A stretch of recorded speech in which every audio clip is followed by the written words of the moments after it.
Welcome to Golf Industry Guru and the Gig Podcast, where we interview the best and brightest golf and hospitality leaders on the planet.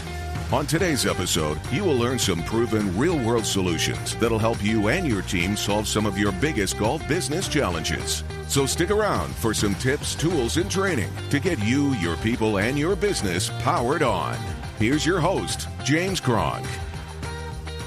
Well, hello, gig members of Golf Industry Guru. We are back again for a brand new podcast.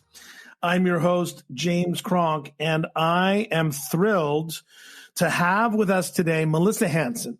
And Melissa comes from us from beautiful Naples, Florida.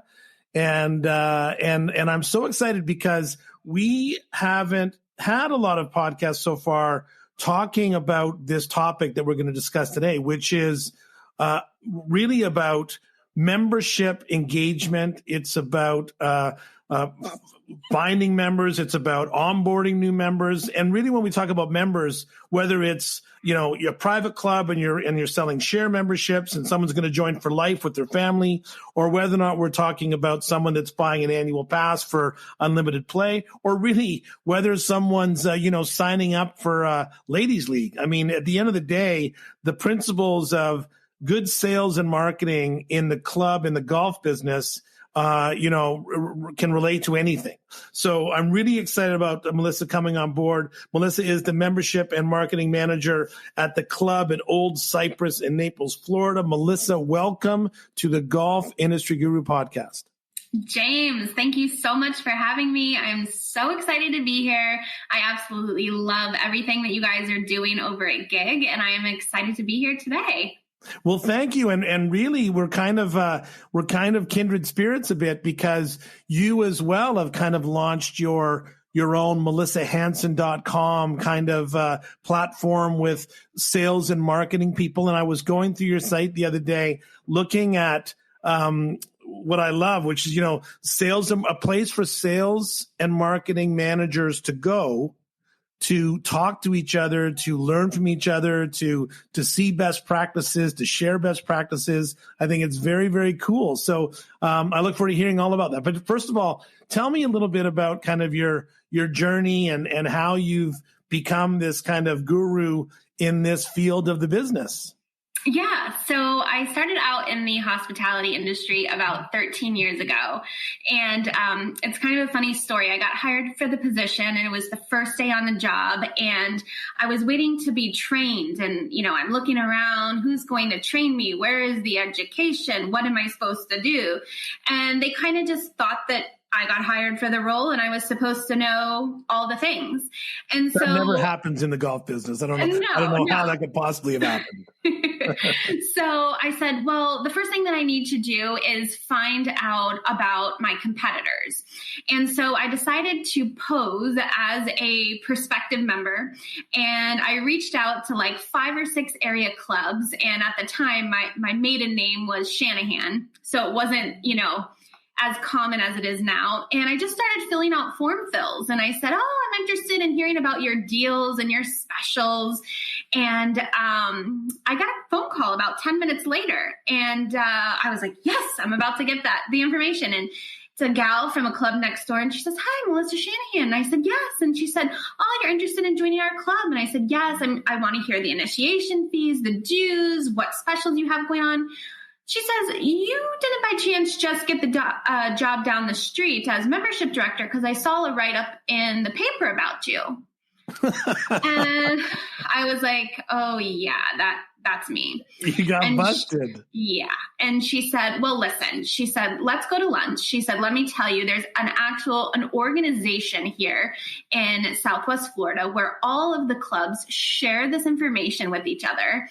And we don't have to, lie and pose as a prospect. So fast forward many years later, and I ended up being president of that association for many, many years. I was over about 90 private clubs here in the area.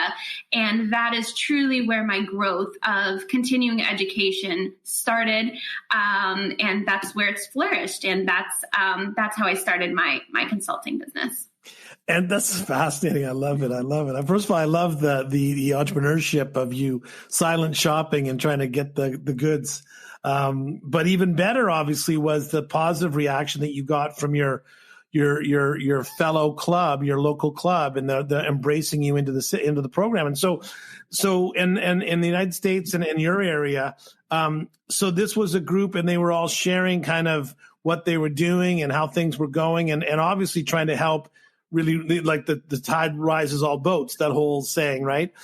So what did you learn with that in those beginning years? What did you think as kind of a new membership and marketing manager when you were sitting around with all those fellow people? Yeah. I mean, at the time they were much older than me, and we would meet monthly, and we would actually meet at area clubs. So not only would I have the opportunity to speak to all of these colleagues in the industry, but we would have the opportunity to physically be in the club and learn about the different clubs. And I would be spending about an hour or two with them per month. And, what I really saw was that for a membership and marketing professional, there was such a shortage of education. There was a lot, if you wanted to be a general manager, there was so much education for leadership and things like that. But when it comes down to the selling and the communications and the marketing, there just wasn't that. And that is what this group filled for me. I would have somebody at my lunch table say, oh, Melissa, tell me about your ambassador program. And I'm like, oh, we don't have an ambassador program, but tell me about yours. So it was just a really good opportunity to kind of start that education. Yes. So what do you think? Let's talk about a membership and marketing person. So you've obviously, and right now, even in your, I'm going to ask you in a minute a little bit about what you do with your boot camp and things like that in your program. But what are some of the qualities that you think if a club is going to go find or add a membership or a marketing person to the club? And I can tell you, Melissa, in my experience in Canada, certainly where most of my work is, and my clients, like either A, we go through a lot of sales and marketing people before we find the right one, or B, sometimes they're really good, but they don't stay for very long because they go off to other places to make their dough or to do whatever. Or C, we just don't have anybody anyway. So they don't have a budget for that kind of role. But in your experience, what are some of the qualities that you think make a good membership marketing person or a good membership and sales marketing person? Yeah, so I definitely think something that's important is the creativity aspect of it. I think you have to have a creative mindset, whether that's coming up with new programs or, events or, like I had mentioned, ambassador programs. You have to have some sort of creativity. The other thing you have to have is a passion for people. And I think most importantly, you have to know that you are the face of that club. You need to bring the energy every single day. You are the first person that a new member is meeting. You are setting the tone for the club that you are working at, and you truly are the face of the club. So you need energy, you need creativity, you need patience, because, you're a part-time therapist half of the time. But I think also just the desire to learn and to continue to grow. The position of a membership and marketing director has really changed so much over the years. And now, not only are we in charge of just touring around the club, we now have to be social media gurus, and we have to know about videography and photography and staging that. But not only that, we have to know about websites and designing websites. So you really have to be able to wear many hats in that role. Well, and it's interesting because as you were mentioning that, I was thinking to myself, I know some club managers that have to do all those things. So the principles are the same, right? Whether you're giving a tour to a prospective new customer, new member, new whatever, whether you're the general manager giving the tour or you're a membership or marketing manager giving the tour, the energy, the knowledge, the patience, the communication, the passion. I mean, those things are applicable no matter what your role is. If your job, no matter what your other job is, if your job is to sell memberships or to sell annual passes or to sell daily fee green fears, all those things still come into play. You mentioned that things have changed. Tell me, in the sense, evolved, obviously. Is that what you mean, just by kind of, the way that people can, in the old days, they saw an ad in the yellow pages and they walked in the club and said, we just moved to town and we want to join the club. Nowadays, you kind of got to have the whole social media element. You got to be all over the place, Instagram, Twitter. Is that what you mean, kind of how it's evolved, or are there other elements that you would speak to? Yeah, I was kind of speaking about the membership director role in general. I feel like, in the past, it was very much of an admin position. Mm-hmm. But now I feel like people are really realizing that you are the main driver of the financial income for the club. And so I feel that the position has really evolved just because marketing has evolved as a whole. And I was speaking to a club last week, and she says, well, we can't do any marketing. Most of our sales come from member referrals, which is something that I hear all the time. But I said to her, our number one goal as membership and marketing professionals is to create the FOMO, create that fear of missing out. And no, you're not putting an ad in the newspaper or in a magazine or sending a direct mailer. But if you're sending an email, letting your prospective members and guests know what your club is doing, that is creating that fear of missing out and making that prospective member want to be a part of that. Yeah, that's so true. Tell me a little bit about kind of what you're doing now, because I want to come back to what are some of the things you're learning in your new business. But tell me now about melissahansen.com. Tell me now about you're branching out, obviously, or you've been doing that. Tell me more about how you help now other clubs, or how you help other clubs, sales and marketing managers, or et cetera, et cetera. Yeah, so I'm a consultant, educator, trainer, but my goal is to basically inspire other membership and marketing directors, because I just feel that whether you've been in the role for 10 months or 10 years, you can always use a boost of inspiration. And so what I do is I have either a half-day masterclass or a full-day masterclass. And basically, I have a list of courses that you can take, and most everything has turned virtually now. That has allowed me, fortunately, the opportunity to start to consult, as I had told you, my first club in Canada last week. Shout out to the Royal Ottawa. Yes. And that was very, very, so much fun. It was eye-opening, though. There are some differences, that's for sure. But so I have a half day or I have a full day. And then every month I put on a online webinar, which has a topic. Onboarding has been a big topic this year. I've repeated that class a couple times, social media. And then I just released the Inner Circle. This is a complimentary group for any of my previous webinar students or clubs that I've consulted. And we're going to get together on a monthly basis. And it's going to be a 30-minute session of inspiration where we're going to have membership directors actually presenting some really creative ideas that they've come up with, so that we can kind of steal those and take them back to our club and make them our own. So I've got my monthly webinars, the Inner Circle, and then I do half-day or full-day masterclasses of education. That's awesome.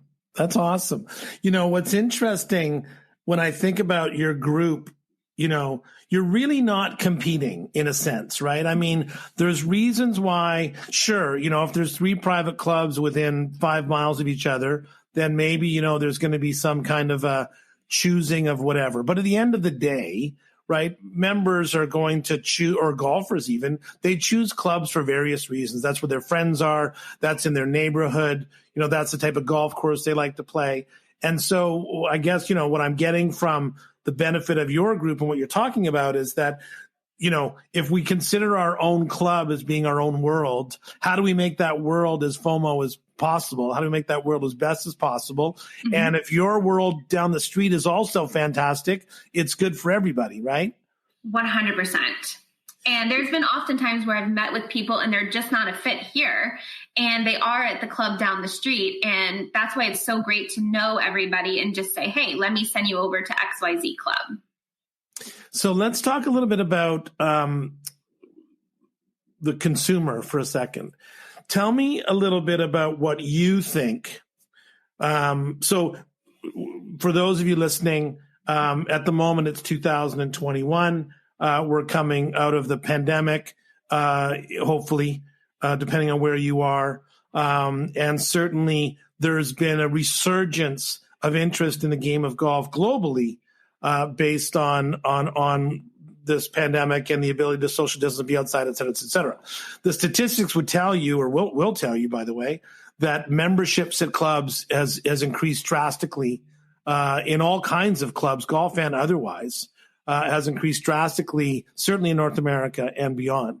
So, Melissa, in your experience, what are people looking for when they're considering investing in a club, whether that be investing for the year, whether that be investing for their lifetime, joining a full club at a X number of thousands of dollars annual, or one-time membership fee and yearly dues, or whether it's full play access annual pass, but whatever it might be. What do you think the consumers are looking for these days? I feel like the consumers are looking for an experience first and foremost. They're looking for an emotional connection and really, a safe place to call home. Of course, we're finding so many people that, used to be in the office and now they have the luxury of working from home. So their work days have become shorter and they're able to get out for 9 holes of golf in the afternoon or, come to the club a little bit more often. So we find that with the pandemic that people are really wanting to have that sense of connection, and being a member of a club, whether it is a public club or a private facility, is providing that sense of connection that they might be missing in the workplace or in other places that they haven't been part of. That's so interesting. I haven't, I had never put that together previously, which is exactly the fact that we are missing a social connection by working from home. Like we're missing the water cooler, and that the club can be an alternative to that water cooler in such a significant way. I get the whole safety part. I get there's a lot of people that are going to be hunkering down a little bit more. They're what's the point of saving for a rainy day? Today is a rainy day. So we might as well just, take advantage of it. I mean, there's all that kind of stuff, but that's interesting about the social connection that they might be missing from work and how a club can kind of bring that. For sure. I mean, it just, some of the clubs that I speak to, they only have the golf portion of the amenity open right now. It's a little different down in Naples, Florida, but it is like that other parts of the country. And just simply the interaction with another player on the course or even somebody at the bag drop or somebody in the golf shop. I mean, you're not getting that interaction at work when you would go get a cup of coffee in the morning and just say, how was your weekend? So you're not getting that at home. So I really believe that sense of connection is why people are joining. When you talk to your group and you get feedback and you guys talk about trends and what's happening, and no doubt I know that you're actively involved in the various different information flows that the industry provides. I've heard lots of different opinions about, it's a family decision. We got to make sure we got things for the kids to do. We got to make sure we got things for the spouses to do. We've got to be inclusive. And then, we also have these philosophies that you got to be who you are and you got to be really good at it, and that you can't be everything to every person. What do you think what path do you think is the right path for clubs when they're considering adding pickleball, or they're considering putting in a pool, or they're considering spending $1 million on an irrigation system versus on a daycare center? What do you think is happening from a consumer and a decision-making standpoint? I definitely, I can agree with you where I see that families are become really important. We've seen an increase of females golfing in the industry, I feel, over the past couple of years. So catering a little bit more to both the male and the female and incorporating her in some way, I think is really essential. At the end of the day, I don't think we can be everything to everyone. And sometimes I believe that clubs make that mistakes, offering 15 different categories of membership instead of, 3 or 4 core membership types, which I feel those options can get, very confusing to somebody that's trying to make a decision. I do think it's important that we do have the pickleball and the swimming and the, kids programs, because I do feel that, that the age is trending downward and younger people are getting back into the game. If I was going to ask you what is the most important deciding factor about why someone chooses to become a member of the club, what would you say that is? I would say the most important factor, I believe it still remains around golf. I would say they join for the golf, but they stay for the social component. Where do you think price sits in that equation? As far as? Well, I can tell you I've been preaching for a long time, Melissa, that I have this little bit where I talk about the fact that I don't think golf is definable, that the golf experience is not definable. Just like, how could you justify that Pebble Beach costs $500 to play and a golf course down the street costs $5? For a certain golfer, to them, paying $500 to play Pebble Beach is value. To someone else, obviously, $5 is value. We don't sell a commodity, we sell an experience. And so what I find happens far too often is that clubs believe that it's a price equation that is somehow going to drastically change their membership numbers or attract more, that if I just took my price down by 10%, or if I just, took my price up, whatever it might be. But I feel that price is a factor. In my opinion, price is a factor for 20% of the golfers. For 80% but that's not who we should be trying to get. Right. I mean, if you get them, you get them. But don't build a business plan around trying to get the 20% that care about whether or not you're 2 for 1 on a Friday afternoon after 4 p.m. And so from a club, when people join clubs in particular, or they choose where they're going to take their family, I don't think they're going to decide to go to Club B instead of Club A because it's 5 cents less a month. And I'm just wondering what you think about that. Yeah, for sure. Well, I also think, having a reputation and creating some sort of, exclusivity around the club, whether that's a capacity that your membership has, there's only X amount of memberships left in this category, whether it's a deadline, we're going to be this price by this time and then everything's raising. At the end of the day, I just feel that maybe making the club a little bit more of an exclusive club is going to be what sets the bar. And that gets back to that FOMO point, which I agree with you 100%. So, Melissa, when you're talking with your crew and your boot camps or your sessions, or you're working with clubs or you're consulting for a club, what are some of the basics? So we've got clubs all over the world on our platform listening to this podcast at all different levels of sophistication. Right. Yes. And it might be one person with 9 hats on, and it might be another club that's got 19 people wearing their own hat. But what are some of the basics that a club needs, or if they were going to start putting together their little, sales kit, best practices? What are some of the things that every club should have to help them be more successful in selling these types of things? So I think it breaks down to 3 things. I think the first thing is gathering the data. In the days of the internet, we have so much data. So from the time we get that initial inquiry, whether it's a phone call, whether it's a referral from a member, or whether it's a form fill on your website, your job and the role is to really gather as much data as possible. And when I say that, Stalk their social media accounts. Let's find out, what is the wife like? What are the children like? What is the husband like? There's no sense talking about women's golf if our lady is a tennis player. Find out where they're from and kind of do a membership map to really know where your other members are from so that you can connect and talk about other members being in similar locations.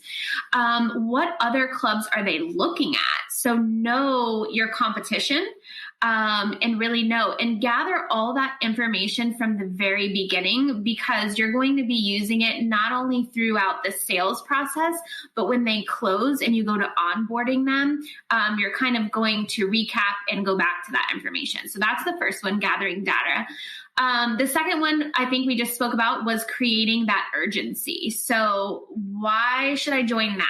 Why shouldn't I wait? And especially if you're in a club that is, here in Florida, we have our off season, which is our summer months. And then we have the height of our season. And that's very similar at other clubs, their winter and their summer.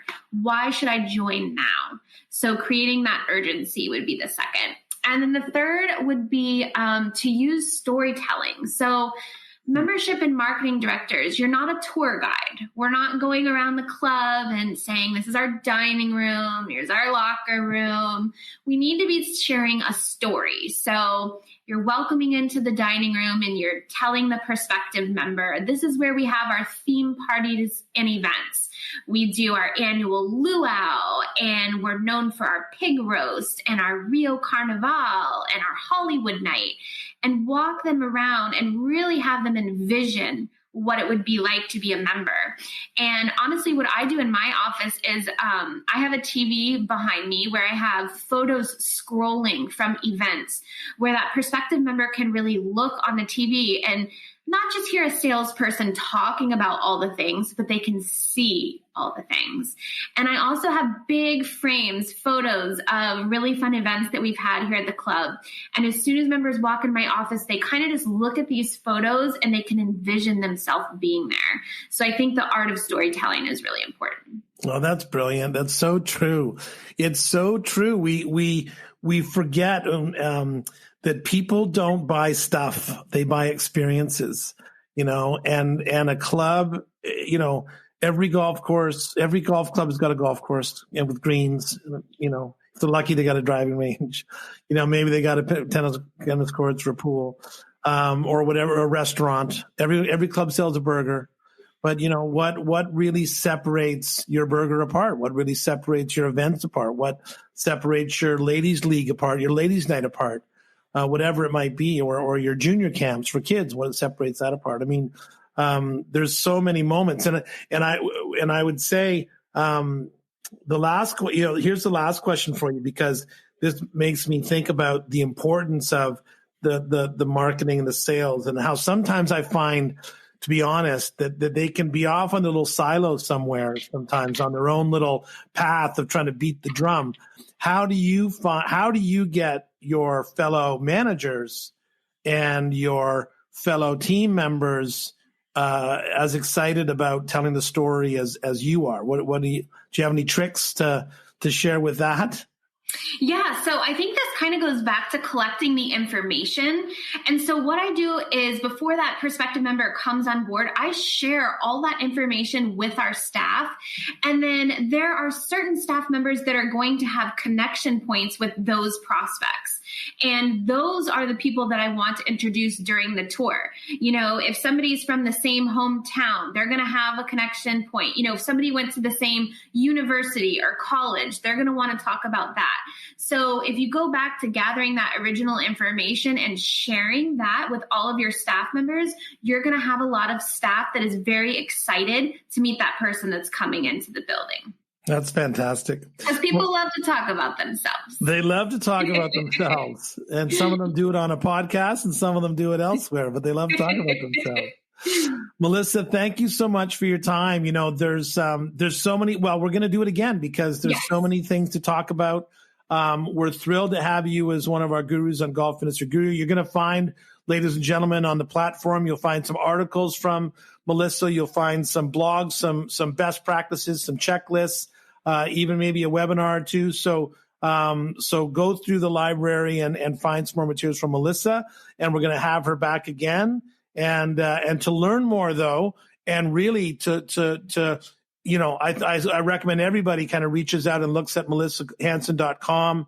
And that's with HANSEN.com, and takes a look at some of Melissa's webinars and boot camps and virtual things that you can do from wherever you're located. And Melissa, thanks so much for being on the Gig Podcast. Thank you. And I just want to invite everyone to just shoot me an email if you'd like to. I would love the opportunity to connect. I always love learning from other people in the industry. So you guys can reach me at melissahansen.com. And I would love the opportunity to take 15, 30 minutes to connect with you. So James, thank you so much for your time today on the podcast. And I look forward to seeing you soon. You too. Have a wonderful day. Thanks for listening to the Gig Podcast. We hope you enjoyed this episode, and mostly that you learned a few things that will help you improve your business. Join us next time as we continue to bring you the best and brightest golf and hospitality leaders on the planet. Thanks for listening.